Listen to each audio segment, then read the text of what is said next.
All right, and welcome to the UCFSports.com preview of this Saturday's war on I-4 between the UCF Knights and South Florida Bulls. I'm incredibly honored this afternoon to be joined by former South Florida quarterback Matt Grothe. Thank you for joining me, Matt. Yeah, thanks for having me. Yeah. Well, first of all, before we kind of dive into this rivalry and this game, I'm just kind of curious, hear more about your background of coming to South Florida. I know you're one of the best, quarterbacks in Polk County history. You played at Lake Gibson High School and one of the top players in the country. What was your recruitment like? Obviously, you went to South Florida. Was that a school you decided on pretty early? Did you have some other schools in the mix? What kind of led you to go to USF? Yeah, there were some other schools involved. Actually, Penn State was one of the ones that I was kind of thinking about too, but they wanted me more so to play defensive back Really? and just growing up, my first season ever playing football when I was 7 years old, I came out and first game I ever played in, lost 36-0, and then we ended up playing that team. We got a lot better as the year went on, and ended up playing that team in our Little League Super Bowl and beat them in overtime. And after that game, a guy I'll never forget, Kenny Strong, told me that, I'm always going to be a quarterback. Don't let anybody ever tell you you're not going to be one. So that kind of always just stuck with me with that whole process. And then, USF came along and sent me an offer in the middle of my junior year. And shortly after the state game, Coach Burnham, Wally Burnham, was my recruiter, and, Okay. and I fell in love with him. And Okay. he was at the state game that we ended up losing to Armwood to, but after that it was basically, I formally committed and said that I'm done. This is where I want to go. This is where I should be, and this is where I want to be. So Yeah. it's pretty easy. So you get to USF in 2005? Did you play a little bit that first year? Was it Pat Joel Meest? Was that the quarterback at the time, or? Yeah. I came in redshirted my freshman year. Okay. And then Because remember that next year you pretty much came in. You got the starting job pretty early on in the season, right?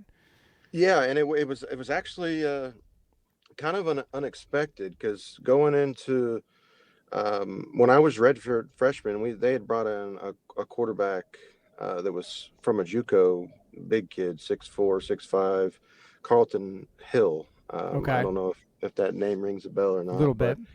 And he came in So was that the guy they expected to sort of be the starter? Were they not really thinking you were going to develop that early on? Oh, 100%. There was actually one point in my freshman year on the scouting team. It was a coach that was only there for my redshirt freshman year, but I remember him kind of jumping my shit a little bit on the scouting team, because I'm not one to let, especially when you're on the scout team, you want to try to show off as much as you can. Of course.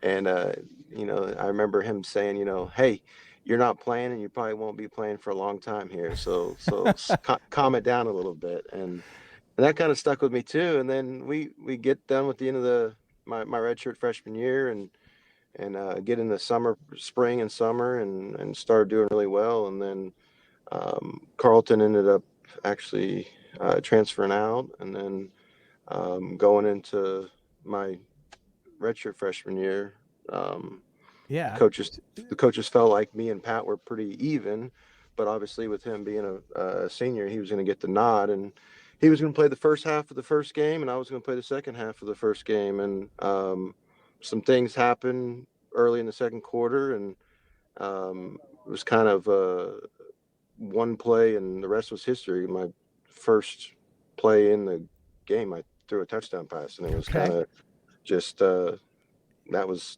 yeah, and you're the Big East freshman of the year. I mean, yeah, it was like gangbusters from there. Because I remember jogging my memory, but I remember you kind of came out of nowhere into one of the top young quarterbacks in college football that season. But the war on I-4. Now you were here. I guess you were redshirting the very first meeting between the two teams in 2005. And that Yep. time period, and it's kind of funny because we've gone through this a couple of times. UCF was coming off a winless season, had a losing streak that dated back to late '03, and I think USF represented maybe the final loss of that streak in '05. That would have been maybe the 17th straight loss, if memory serves. Do you kind of remember that early days, like how you guys viewed the game? I know we'll get to '07 in a few minutes. It was definitely on at that point, but what do you remember about those early matchups? And maybe, I guess, didn't you start against UCF in '06 in the Citrus Bowl? Yep, I did. That was actually the hottest game I think I've ever played in. It was like a 2 or 2:30 kickoff, and I want to say they ran out of water or something happened in the stands, and people were falling out like flies. And I just remember when that game ended, I was like, "Thank God, get me off this field because it's too hot out there." But yeah, I mean, even my freshman year when I wasn't in my redshirt freshman year when I wasn't playing, um, it was always kind of a big deal. I mean, I think when you're obviously it's called the war on I-4 for a reason. We're 90 miles away from each other, and anytime you can have a good rivalry with somebody that's Right. close like that, especially in the state of Florida, it's a big deal. And obviously it just kept going on, and over the years, obviously we got the the first few games under our Right. belt, and then it's kind of been y'all's show the last Yeah. decade or so. But it's never. I'm definitely disappointed that it's got to end, but I honestly don't think that this is the last time that Neither do I. that that we'll see it. I mean, once those realignments come in, 2026, I feel like it's going to be um, that four big super conferences where you got 16 to 20 teams in each Right. conference, and and I have a feeling that we'll both make our way into the same one come that span. Yeah, in those early years, it was UCF always wanted this game with South Florida. They wanted to make an annual matchup, and the teams were, competing with each other. Probably when you were, early in high school, they both wanted to get into the Big East. In that first talking about realignment now, that was some of the first realignment over 20 years ago now. And it was South Florida got the nod and kind of left UCF behind. And Jim Leavitt always thought he never thought it was in their program's best interest to play UCF. And if memory serves, the two schools were kind of forced to play as part of the exit agreement with South Florida left Conference USA, and they had to play another Conference USA team, which UCF slid in there and kind of took USF's spot. But do you remember Jim Leavitt, and did he talk about this matchup and this rivalry? And obviously you want to win every game, but do you remember anything he said about UCF? Is it a game that really fired him up?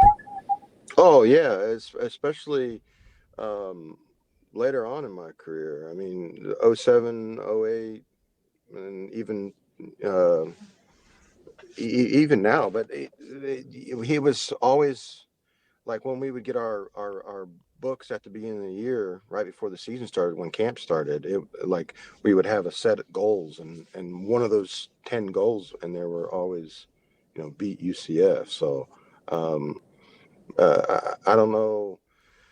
Obviously, I don't know how or why or when it all got set up, but I think especially Jim knew that this was going to be kind of a big deal going forward, and and wanted it to be a rivalry. I mean, I feel like that's what kind of makes college football, or at least one of the big aspects of it is, you got some of these games like I I was Yeah. looking at I was looking at the schedules this weekend, and I was like, man, I've almost completely forgot about some of these things like Michigan, Ohio State this weekend. That's going to be a hell of a game. They're both undefeated. Yeah, we got War on Yeah, I-4. But yeah. yeah, when you look at the, I think UCF fans would obviously point to that 2017 game as kind of their favorite game in the series. And I would imagine for South Florida people, and obviously as someone who was, the key focus in that game, is that 2007 64-12. Is that sort of the game, if you're a South Florida person, that's kind of like the high point from the USF perspective of the War on I-4? Um, if you asked 99.9% of the people, they'd probably agree and say yes. And I mean, don't get me wrong, it was nice being able to not to be a smart ass, but it was kind of nice to be sitting on the bench in the middle of the second quarter and not having to play the rest of the game. But And you had, if I remember, the second and third string quarterbacks, they all threw like long touchdown passes late in the fourth quarter, and I mean that made UCF people really pissed off. Yeah, I want to say it was there was some record that happened that game where it was the first time, and some I don't know if it was college football history, but it were three different quarterbacks had thrown at least two touchdowns in one game. So it was kind of a big deal for the city and everything. But I honestly think that the following year at UCF Yeah, in the bounce house there was the was first game was there. my favorite. Yeah, Yeah, okay. that overtime game was lit, and it was. I mean, if UCF has one good, from what I can remember, one good advantage point is you can't watch a whole lot of home games on film because that camera that's up at the top of the stadium is always just bouncing around like crazy. I think maybe they got some reinforcements since that game. But when did you just now you've kind of been regarded as sort of from the UCF perspective, you're one of the villains in this series. For you look, all UCF fans, they hated Jim Leavitt, they hated South Florida President Judy Genshaft for blocking UCF from the Big East for years, and you seem to really enjoy kind of really riling up fans. I remember that I don't even know how this even started, where they targeted you, but like, remember that whole Facebook thing, like the early days of Facebook, Yeah. where you could get poked and like thousands of fans were poking you, and you, I think you kind of had some post game comments maybe after that '07 game, like I hope they like that, or I remember you said something that just really got everyone going. And so where does that come from? Was that just something that just came naturally and you didn't really care? Or like, were you trying to like, play into the rivalry? Did you kind of realize when you were young that you were kind of the villain, at least from the UCF perspective?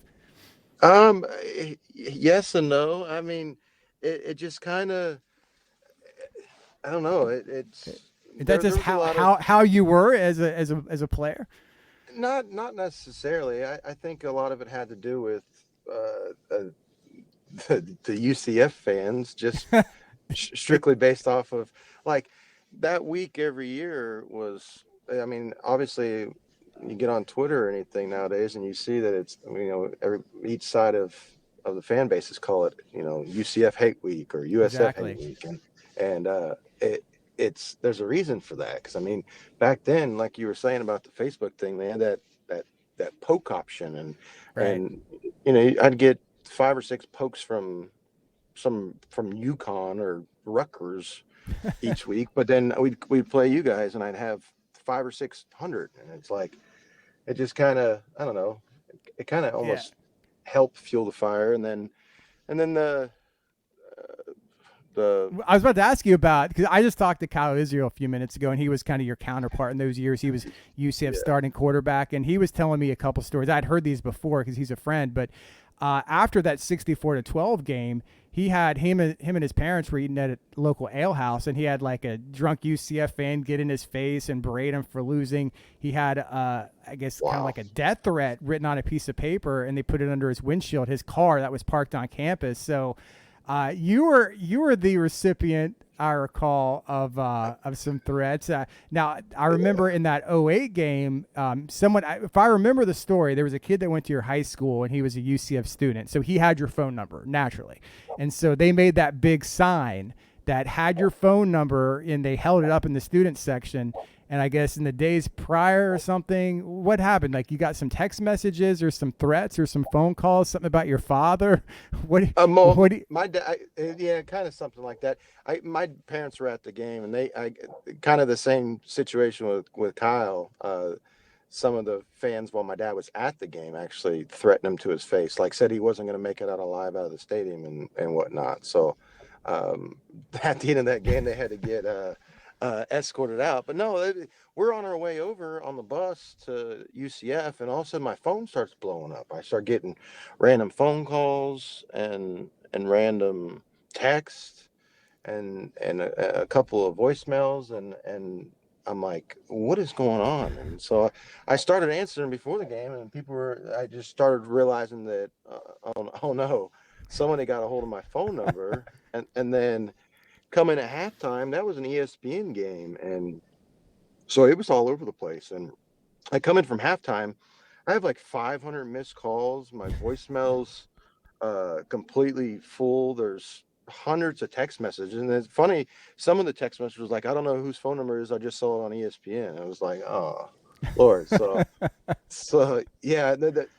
I guess that kind of helped make me the villain too, because after we won that game in overtime, I listened to a few of the voicemails and realized that they were definitely some UCF students that were there, and I decided to either call some of them back or text some of them back, and basically ask them if how do you like them apples? So Yeah. Yeah. So, I mean, unfortunately, it's still, and then after that game in '08, I mean, the two schools didn't play again yeah, until, they're pretty much forced to when both teams joined the American in 2013. And since then, I get, it's also kind of sad that I feel like this rivalry has kind of been missed opportunities because there's never really been a great time where both programs were great. You know what I mean? Like, other than right, 2017 when the conference championship was on the line and the winner was going to go, it seems like, UCF's really good and USF is bad, and UCF is winless or not very good or just rebuilding with Frost, and USF is really good. So unfortunately, it just hasn't been. I feel like this series could have been all that much better if both teams could have had their act together at the same time. But to kind of pivot, more towards today, where do you think, South Florida kind of, maybe took a wrong turn? Because I mean, honestly, there's no reason it should just be UCF right now going into the Big 12. It should have been UCF and USF. But yeah. unfortunately, South Florida, had a string of really bad seasons. So, what single decision or anything can you point to that fans talk about? Is it just ever since what happened with Leavitt, or what can you put your finger on of why things started to go badly for South Florida? I mean, it's always tough to figure that stuff out, especially when you're not, privy to upper management. But I mean, I think that definitely plays a part into it with Jim getting released, and there was a lot of backlash, and then there was also a lot of people that were happy that it happened, but at the same time, I honestly think that there was uh, some people around in the early 2010 era, right around there, that kind of basically thought that since we did so well in '07 and '08 that we didn't need to put as much um, Right. into the program, and then it could happen again. And I think that was obviously a huge mistake. This IPF, it just finally got built, and Yeah. if Jim would have never got fired, that thing would have been built 10 years ago, and we'd probably be sitting in a stadium by now. Yeah, So I mean, do you think it was a miscalculation though, not pushing for a stadium early on? I mean, I know South Florida fans like to make fun of UCF Stadium. I mean, I admit it's not the Taj Mahal, but it's great right, that it's our own stadium and it's got its own character and it's such an advantage and it's really helped build a fan base from the student level on. I remember that you talk about those students, that were holding up your phone number. Kids in that section are now diehard fans and donors and everything else. Do you think that was a big mistake? I know it's a great, obviously Raymond James is a great stadium, but it's not your stadium. right, yeah, no, and I think that kind of plays into what I was saying earlier about how. Um, they didn't there was certain people around that aren't a part of the upper um, management now that just assumed that hey, Raymond James is a great stadium, it's an NFL stadium, and that was kind of always how they pushed it. um, and honestly, I think uh, it definitely should have gone towards, yeah, it's a great stadium, but we would like to get our own Yeah. on-campus stadium built, and it took forever, but honestly, I kind of as bad as it's been the last few years. Jeff Scott played a huge part in all of this, man. He obviously wasn't able to get a lot of the Right. stuff done on the field, but off the field, him and Michael Kelly, and then now with Will Weatherford being involved and helping and stuff, it's definitely going the right direction. It's just, I think, every time you get a new head coach, everybody always says, this is the biggest hire in your history, but I honestly believe this next one is without a Yeah. doubt the biggest It's one. got to be. And I got to ask, I know there's some names. I don't know if anyone really has a great handle of what's really happening. Sometimes it's hard to know. But, I mean, we've seen Deion Sanders' name linked to the job. I mean, I don't know. Maybe Scott Frost. I don't know if that's BS or not, former UCF coach, Nebraska coach. What are the names you're hearing? And do you have a personal favorite or preference? It's all over the place. I do know that right after it was announced that Scott was let go, that there was dozens of inquiries. So obviously, I mean, you know just as well as I do, being in the middle of Florida, anybody's going to want to Yeah. come I mean, come it's coach down I here. still So think it's a great job. I mean, you obviously it's yeah, set up. You oh got yeah, to recruit, but I mean, you got so much talent surrounding you. yeah, and who knows? I mean, people love to talk, and people have talked every time there's ever been a new head coach, and it seems like nobody's ever right. But I think the day after, 2 days after Coach Scott got let go, and I had a chance to really think about it and start hearing some names and stuff. I mean, it would probably be a little bit of a zoo for a while, but I think it's sometimes it needed, and it would be needed here. I would love to see Dion, Yeah. primetime come here. That would be my ideal pick, or somebody involved in the past program like Larry Scott. He was a finalist for when Jeff Scott got the job, and he's coaching at Howard now, and he's a head coach. Yeah. I don't I hope we do it right, and if the only preference that I would really want and I would ever say is that I would like to have a coach that has previous head coaching experience, just to know what they're getting themselves into. Yeah. Yeah. Is a fan base excited about the prime time prospect? I've seen some Twitter chatter. Do you think Oh, that's sort of the Jesus. favorite amongst the fans right now? Or Yeah, without a doubt. Especially today, there's been some videos that I saw I saw that that. I people think are. Yeah, it's probably the was same the one, AD but asked or something? Have you talked to this candidate? And he kind of admitted he did without saying naming names. And yeah, exactly. Yeah, and yeah. so people are obviously going bananas, but it's it's a process, and It, I think we'll know sometime next week on who our coach is going to be. Yeah, and so about this rivalry, I mean, I think you said it at the onset. I mean, is this a game that unfortunately, with both teams kind of moving on and being in separate conferences, beginning next year, the non-conference schedules don't really match up. I know USF is full for most of the next decade, but I mean, how do you view this game? Like, would you, in a perfect world, if you could rearrange and cancel games or whatever, would you like to see this series continue on an annual basis? Oh, without a doubt. I mean, in a heartbeat. I think it's the worst thing for either of our teams not to play each other. It's been a big part of both cities and both fan bases. This game, it's kind of. I guess the one good positive thing is, it's if I got my math correct, we've won 6 and you guys won 7, so it'd be Right. nice for my side to tie it up. Exactly. It's going into a little bit of a break, but Right. but I mean, I definitely think that it's just a matter of time, just kind of like it was before, where we stopped playing in '08 and we came back and played in 13.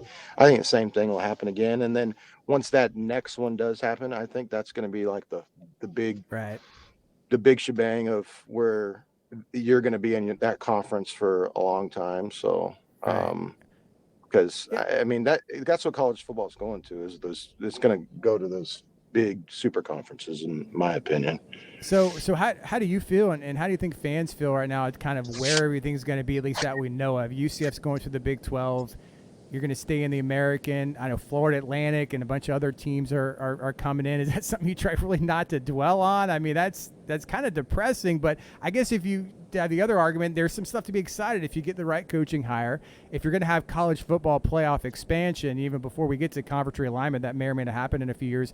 You've got a chance to be a top 6 conference champ if you can get the right coach and recruits and start winning some games. So the path maybe to the playoff becomes a little easier than it would have been. So How are you feeling about all these changes that have taken place in the last year? I mean, it is what it is. It's unfortunate that we got passed up, but I mean, like just like you were saying earlier, it's kind of our own faults. You know, we kind of got left behind, and I think um, winning, not winning was the biggest thing over the last 5 or 6 years. You know, we had those couple years when Taggart was here and Flowers and Marlon Mack and all that, but it's just been kind of abysmal since then, and it's definitely going to be much needed to get a guy in here that can turn this program around, and like you were saying, just hope and pray on the next realignment that we've done some things on and off the field and get thrown into that mix again. Yeah, and to wrap up here, I know you're involved now in the Fowler Avenue Collective. Yep. We're kind of familiar. We got, it's part of Dreamfield. We know all about Mission Control, which is the UCF version of that, and that's kind of headed up by Mackenzie Milton, and now you're involved. I know you've got something planned, kind of a joint tailgate on Saturday before the war on I-4. Tell us a little bit about that. I think I saw on Twitter now it's open to everybody. What do you guys got planned on Saturday? Yeah,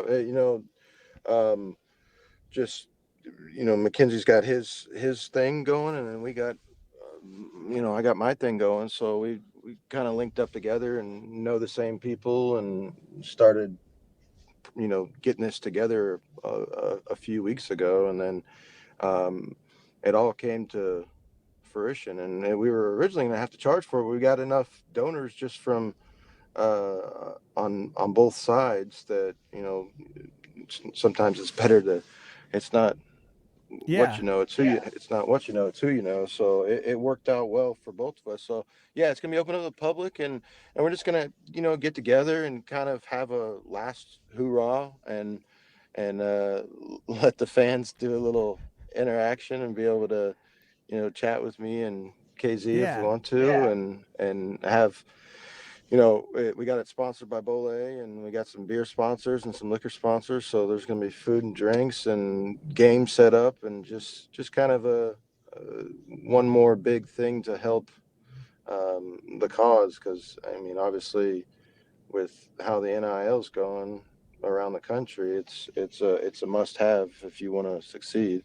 Exactly. Well, I appreciate your time, Matt. I mean, I've enjoyed this rivalry and kind of fanning the flames, and you too, you like to do the same. But I think we've always had respect for one another and everything, and I really appreciate you coming on and having this conversation with me, and best of luck to you and the Fowler Avenue Collective. And I'm sad to see this series go. I wish it would be played Yep. every year. And there's a part of me, and depending on how I'm feeling one day, I kind of wish at times that South Florida was coming with us to the Big 12, because I think the lack of a rivalry, we see what West Virginia's gone through. They don't really have any national rivalries in the Big 12. But in any case, I appreciate it, Matt, and maybe I'll see you over there on Saturday. Yeah, for sure. Appreciate it for having me. And yeah, if we run into each other, don't be shy. All right, man. I'll see you around. Take care. Yeah, you too.